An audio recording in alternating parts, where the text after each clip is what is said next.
Alright everybody, today is the day we learn about the Blackmagic's Pocket Cinema Camera 4Ks. We have two of them here in comms. These are cameras that seniors need to know to be able to use, and they need to practice them and prove that they know them to Morton at a later date before they can use them for docs or other potential projects. First, we're gonna pull out our tripods. These are our remote tripods. Technically, don't take these out too much. Technically, only for remote shoots. I definitely haven't only used these tripods since sophomore year. Notice the heads are like this. Don't really store them like that. Let them go up and then twist the handle down when you're storing them, just to help the head be a little bit healthier. I'll set up this one first. This is your camera, Blackmagic Pocket Cinema Camera 4K. Right now, I have a Rokinon 24mm lens on it, and it also has, I believe it's Tilta. Yes, Tilta's the brand of this camera cage. What a camera cage is a metal thing that goes around the camera. It screws on, and it allows for a bunch of other screw holes and connection points for things like handles or cords or other mounts otherwise. It's gonna help us a lot today. These cameras are powered by LP E6 batteries. They are small, and they look like this. They have this little gray part that has two grooves in it, and then two silver bands. And that will go in here, right there. Right now, the battery plates or battery covers are taken off for ease of access, especially with the cage. It can be kind of hard to use the flip door with the cage. Our power switch is right there. You switch it to the right, and then it's on. You'll see that little red light, and you'll get a green light. And then, if we take off our lens cap, you'll see some image. Now, that's cool and all, but we have another option.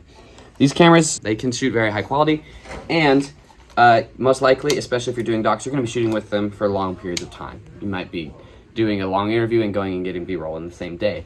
So we're gonna power it with something a little bit stronger than this. We're gonna use our large power base V-mount batteries. The cool thing about these batteries is that we actually bought them specifically for these cameras. They have this little quick release plate on the top. This thing with the arrow slides to the side, and your plate pops out.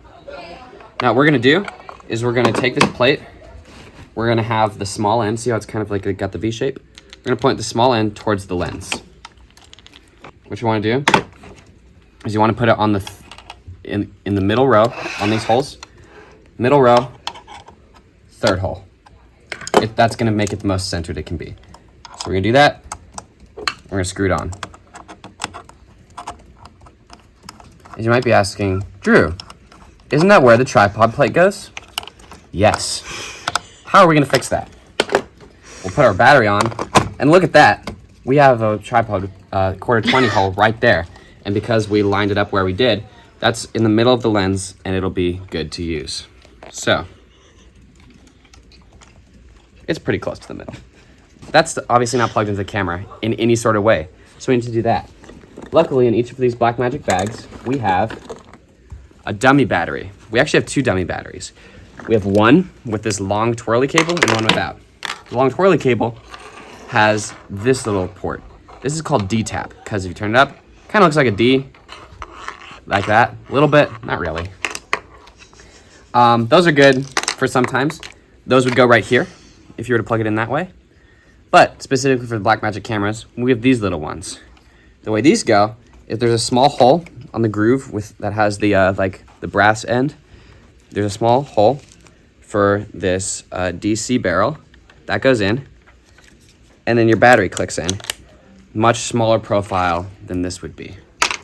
So now we have good, long, strong battery life for the camera. Wonderful. We're gonna take our tripod plate, and we're gonna get our screw. We're gonna put it in the middle there. Make sure you're tight, you don't want your camera moving around, but don't over tighten. We don't wanna strip anything or have a hard time getting it off. We'll take our lens cap back off, throw it in the bag. Make sure you keep everything in the bag. There's lots of parts. And we will untwist our tripod, click our button to make sure our tab is up, and put it in. So now, we got our camera, we got a battery. Let's turn it on and take a look at what we got here. So we're gonna flip our on switch like we did earlier, and we're gonna see our image. Look at that image. Look how dark and green it is. Isn't it gross? So Why is it so dark? Well, that means that we don't have proper exposure.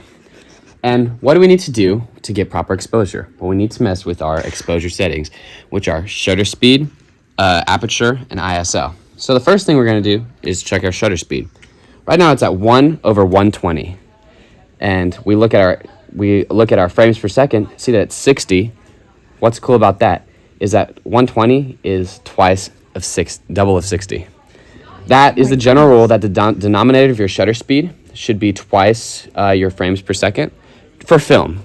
If you're doing something, maybe a sit-down documentary or anything like that where you want natural motion blur that's similar to your eye, that's the rule. If you want something a little bit smoother, if you have an action sequence or if you're shooting sports or something, you're going to want a higher shutter speed. Now, you'd only shoot at 60 frames per second if you're going for something that you want to be able to slow down to 30, something that you could make slow-mo. So we're going to change that, actually. We're going to put it down to 30. That's a general video frame rate. So we're going to put it down to 30, and according to our rule, our shutter speed would be 1/60. Great, so our shutter speed is set correctly, if that's the rule you're going with. Next, we'll mess with our aperture. The iris doesn't have anything on it. You can't click it. Why is that? Well, the reason that is because we're working with a cinema lens here. Cinema lenses typically do not have autofocus or zoom or a aperture that can be controlled digitally.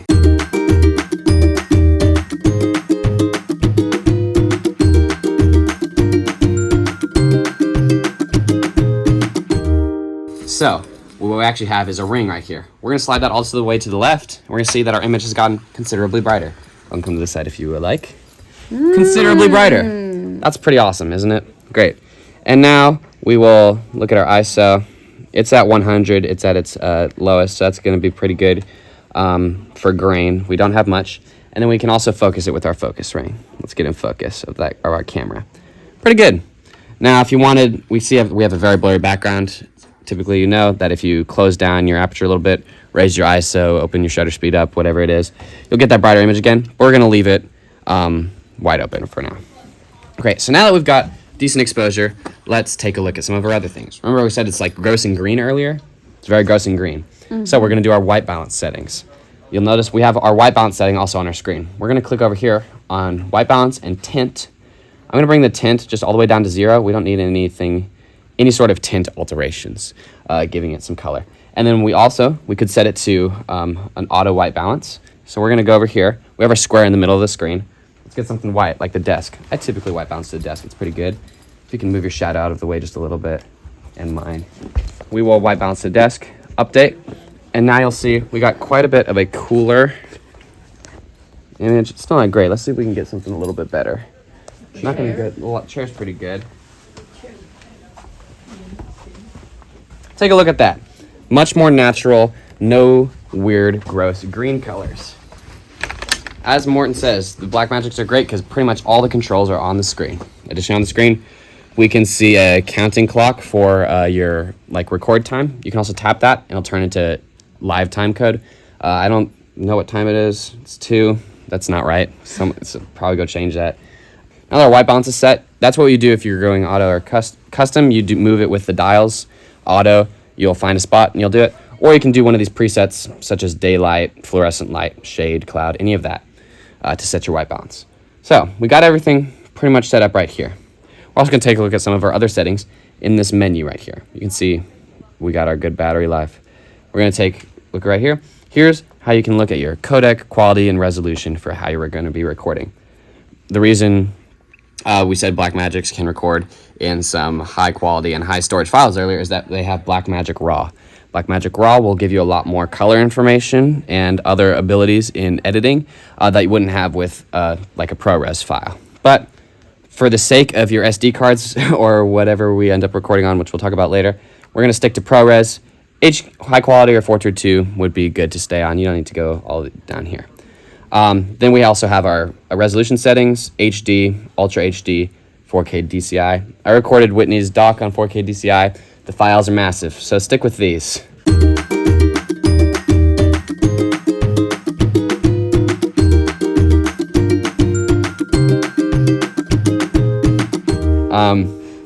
Then Still in our record feature, we can click this arrow to look at some other things. We have a bunch of other options here. You can come in and change your frame rate here too if you didn't want to do it in the other way. And we can also adjust how we're going to do our preferred media recording. See, we could record on an SD card, which you would pop in right here, right there. Or you make it CFast card, which is this bigger one on the side. Or we can go USB. Now this is the way we're gonna like to record on our Blackmagic cameras, because we have multiple of these Samsung T7 Shield SSDs that we like to record the Blackmagic video footage on. These are specifically for this. If these don't stay in the bag like I just had it there, you're gonna have to ask more for one of these when you wanna go record, or you might have your own. Those clip on into the USB-C cable that we have on here. It's part of the cage, and it goes up into this little small rig SSD holder. On the other end, there's a way that if you want to move the camera, it's not really important. This spot that the USB-C cable could go into, but with these right angle ones, it doesn't fit. So if you had a straight one, you could put it there, but we're not going to do that. We're just going to put it out like this. So now we'll be able to record our files to this. This will help with fast write speeds and large storage amounts. These are 2 terabyte drives, so they'll be able to hold whatever you need as long as we keep them clean. So once you're done recording, editing, take all your stuff off of there. We don't want to see your old stuff. So let's look through some of our other settings. Most of them aren't really important. You can see this one, if a card drops frame, you can have it alert you or stop recording. Alert it'll have a little exclamation point on the record button, and stop recording will stop your recording. You do whichever one you would like. If there's any sort of issue getting the frames all the way to the SSD, maybe you have a bad cable, maybe something's not formatted correctly, adjust that to whatever you need. And then we're back to the base menu for record. Let's also take a look at monitor. This is your option for what kind of monitor settings you're adjusting. The LCD is this screen, the one that's attached to the camera. So if we're on LCD, these are all settings that'll adjust that. If we were to click HDMI, this would be if we're using this HDMI port to go to some external monitor, and that would be the settings there. So LCD, we have a couple options. For instance, we can click clean feed on, and we'll see we have none of our settings that we did earlier. All you gotta do is swipe your finger though to bring it back down. So let's go in, and that'll turn off clean feed. So you could also, without going in settings, turn off clean feed. The other big one I like to use is focus assist. That will set peaking on. Right now peaking is the setting for focus assist. So when you're in focus, you'll see a red peaking dots all over your focus subject. You can also have grid on. Oh wait, I've had trouble with grid. Frame guides that you can set for specific aspect ratios if you're wanting to know exactly what your footage will look like if you're cropping to something like a vertical format, or maybe you're gonna have a very wide angle thing where you're cropping in the top and bottom. And then you can also have false color on or zebras for exposure metering. Then there's some anamorphic de-squeeze options if you're shooting with special anamorphic lenses, but we're probably not going to do that on these. And that's pretty much it. Yeah, here's where we would choose colored lines versus peaking, and the color of what our peaking looks like and how much, to what extent their intensity. That's pretty much all that matters for the monitor. Then for audio, you have 2 channels. You want to set them to whatever audio you're using. So right now, we don't have any mics plugged in, so we're going to have this camera mono or camera right, camera left, and camera right signal if you wanted to record some sort of stereo thing. But for the most part, you can probably just stick to camera mono if you're recording just in camera, though you will typically want a microphone attached on top or some other audio source. If you're trying to record any sort of good audio, then you would just adjust to however they're making their way in. So if we look on the side here, this is where we have some of our other inputs. These are honestly awful and messy. They're hard to look at. We have this HDMI, that's the right angle thing. These are getting just the cables out of the cages. This is where you could plug in a 3.5 millimeter audio input, and this would be the headphone jack. Don't get it messed up, it'll sound kind of funky. And then this is a mini XLR that you could plug into.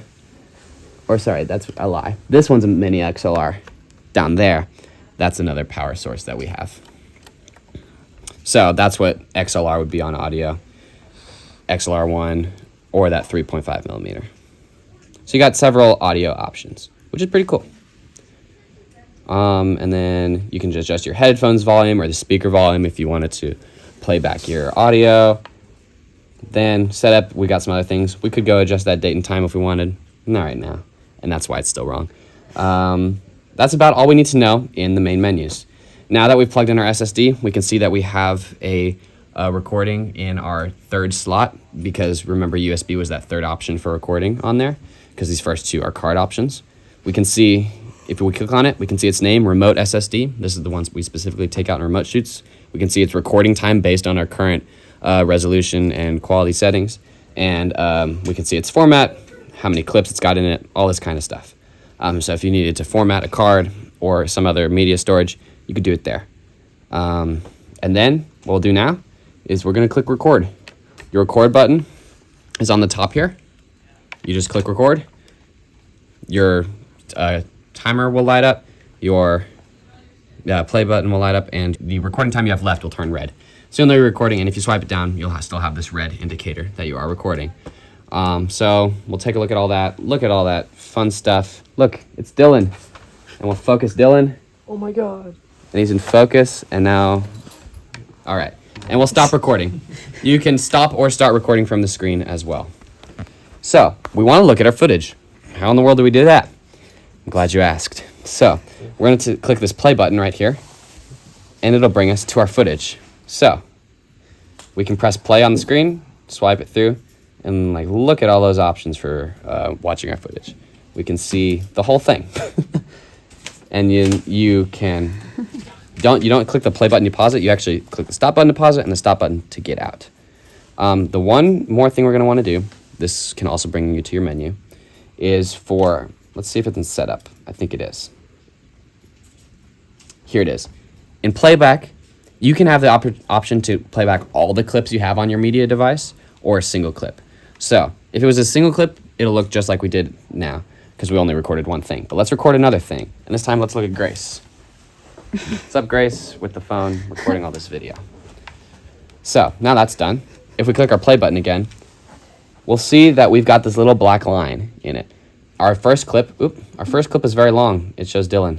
And then our next clip is shorter. It shows Grace. So we can see both of those in the same thing. So you could, after your shoot, go back and quickly look at all of your footage very easily and just scrub through it. So that's pretty good. You can also magnify for focus, this little button. I think, yeah, you can probably set that exactly how far it goes in somewhere.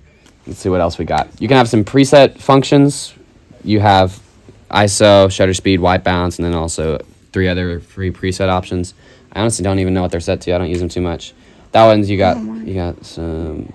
That one's, I guess, putting a LUT on it. Yeah, that one's our crop. Then ISO. Okay, ISO brings you all to it straight. Great. So these ones at the top are all set correctly to bring you straight to that menu item.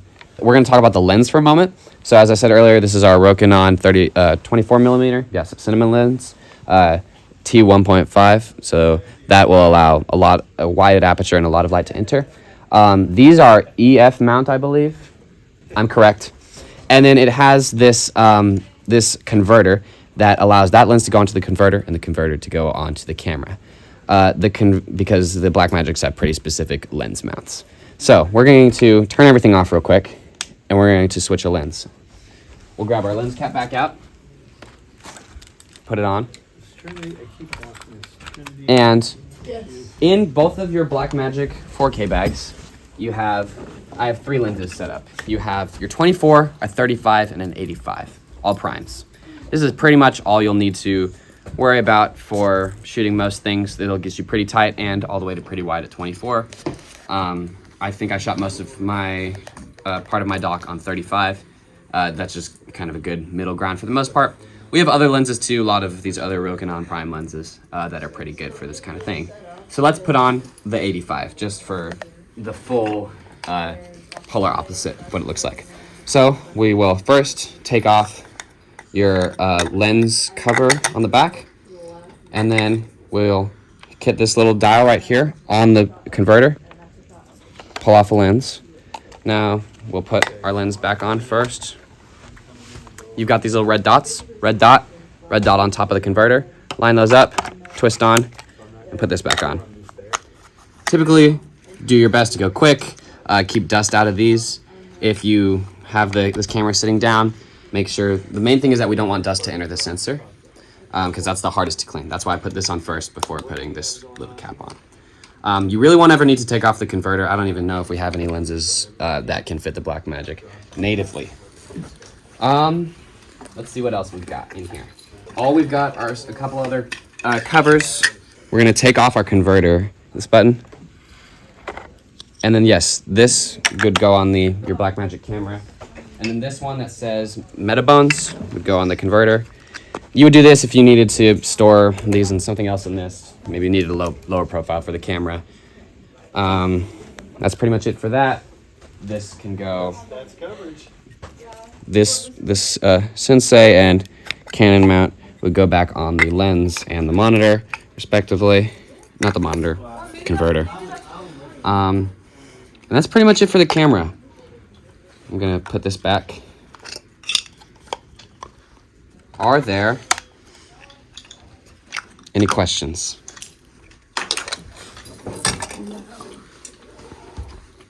So is this APS-C or full frame? I think it's full frame, but I actually don't know. Let's just take a look, frankly. It's APS-C.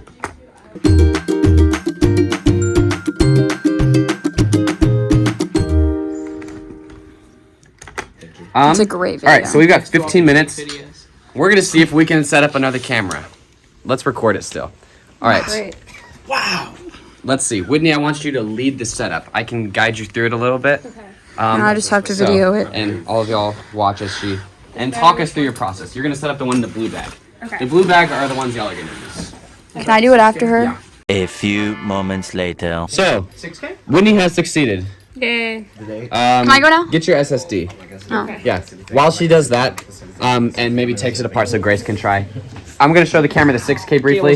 Very, very similar. Exact same menu system. All the things. It's got again. It's quite beefy. The cage looks like it needs to be tightened. Oh yeah. It's got a microphone on. The two biggest things that are different about this one are, one, that it shoots in 6K, and two, that this monitor actually comes out. Ooh. So you can, flip it here if you were shooting something low, or just have it protrude like this for no reason. Got a lot of options. Yeah. And it has internal ND filters, which is pretty cool. But it's still got all the same recording options. It's still got the small rig SSD holder. Pretty much same thing. It's got this screw on the bottom that makes it really annoying to put on anything. Oh. So. Because that's how it keeps the cage on. Yeah. Yeah. That's pretty much the only difference. Yeah. It looks like it takes this EF lens native, like. Oh, it's EF. Without a converter. Yeah. So Grace can try now. Okay. We're at 7 minutes. If you'd like to pause the video, or I can record you. Oh, only 7. Well, do I have to take it apart? 7 exactly. Oh yeah. Whitney, can you take it apart? Yep. Or actually, why don't y'all three, try to take this one apart. Ooh. And then. I'll take this one apart. Do you just want to take it apart? I can take it apart. Take it apart and explain it to me. Yeah. A few moments later. And then you leave this up, but you bring this down. It's pretty big. Fantabulous job. All right. Good job, everybody. Are there any final questions? Oh my god. No, but I'm probably gonna come back tomorrow and watch you do it again.